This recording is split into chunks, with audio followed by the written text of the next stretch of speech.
Just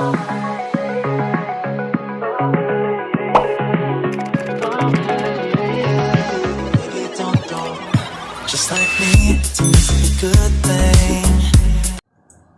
Hi guys! Welcome to my vlog. I am Glarbeth P. Francisco, BA Ed 1 student at JHCSC Dumingag Campus. And for today's video, I will share to you some topics that belongs to the subject called GSA 105 or Purposive Communication. Wondering what is purposive communication all about? Let me give you a tour about this subject.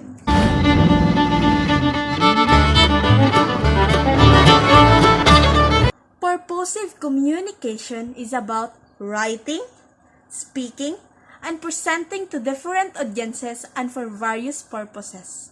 It is a 3-unit course which aims to develop students' communication competence in local and global contexts and enhance their intercultural awareness through multimodal tasks. And now, let me share to you the 5 topics that I picked from our discussion. First, communication and technology.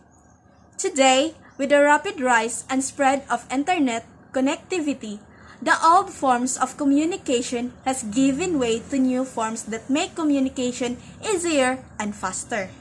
As a student and as an instructor in a future, a fast communication is a must. When in the past we make mails which needs day or week to wait for reply, but now with the help of the advancement of technology, communication have been made easy. Being a student is hard, especially when the type of learning is modular or online learning.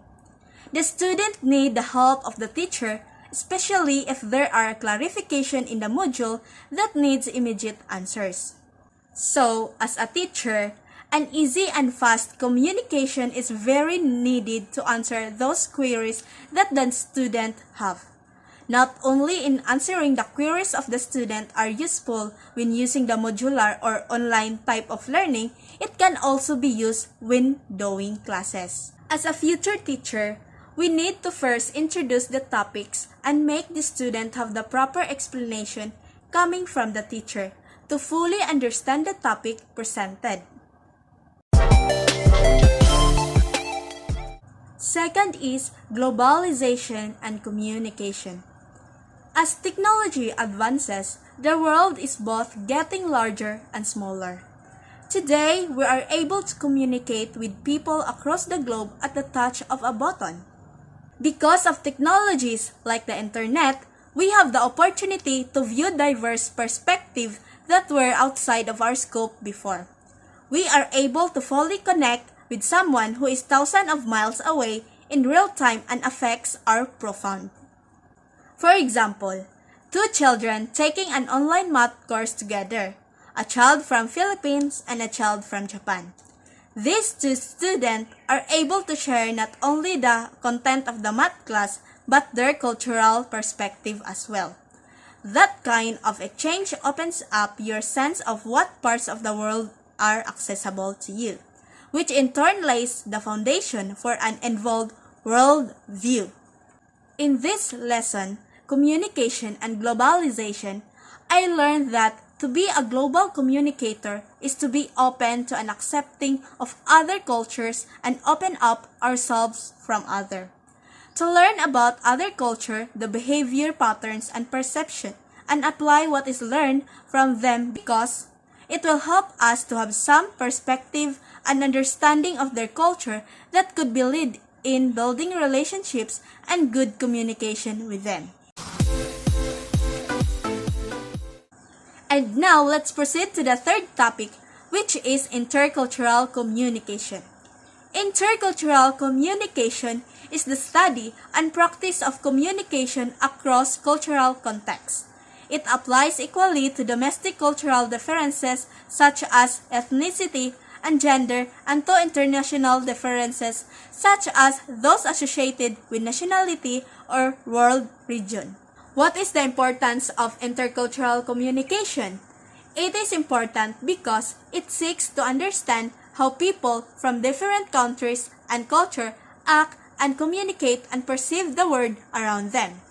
It enhances our ability to communicate because we also adopt the other culture.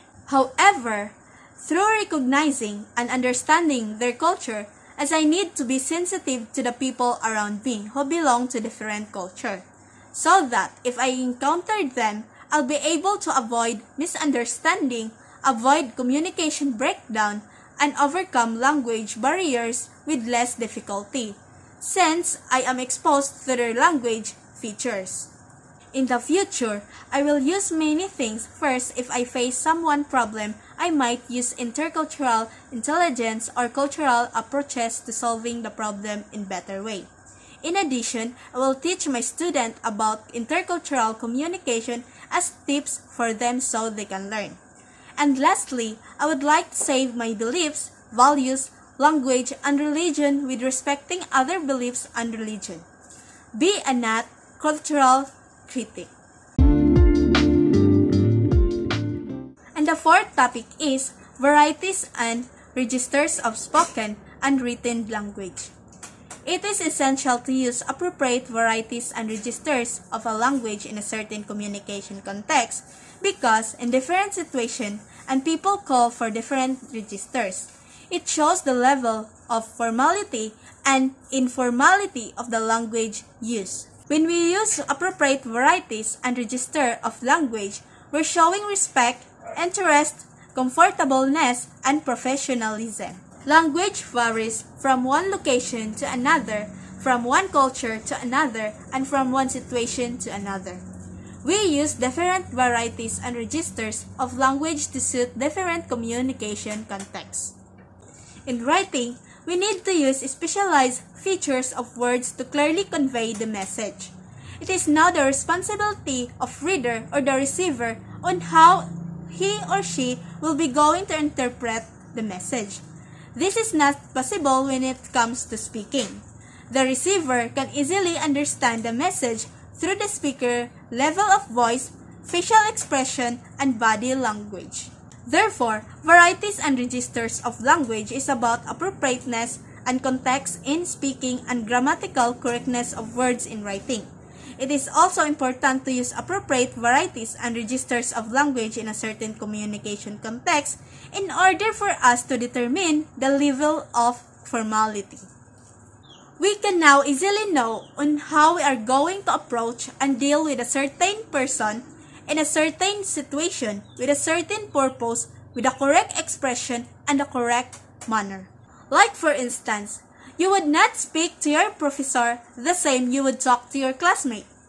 Hey man, what's up? You said to your classmate, but when it comes to your professor, good morning ma'am, good morning sir. Which means that there is proper etiquette when you're dealing with a certain person on his or her status in the society. In short, right words at the right time to the right person with the right reason. And the last one is communication for various purposes. Communication is the act of transferring or exchanging information from one place, person or group of people to another. In other words, it means sharing information or ideas by talking or writing and receiving information by listening or reading. Communication plays an important role in human life and society. Along with exchanging information and knowledge, it is also helps in building relationship with other people. But why is it important to communicate? Communication or social interaction is how we express our ideas, desires, wants, and needs. Everything from education to the workplace and even human societies depend on communication to understand each other. Being able to communicate is vital to being an effective educator.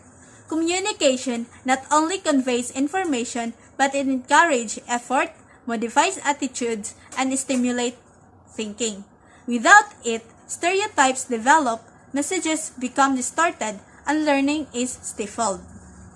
We communicate with others, not only verbally, but by how we act. Since we are constantly sending messages, we need to be aware of our appearance, gestures, posture, eye contact, use of space, body movement, what we carry with us, how close we stand or sit to others, and our facial expression. When what we say contradicts our nonverbal behavior, mistrust, confusion result because listeners believe what they see. Given the circumstances today, it is so hard to acquire learning even though there are online classes. We students still struggle to learn something from the subject. I really felt that I have graduated my senior high school carrying little acquired learning.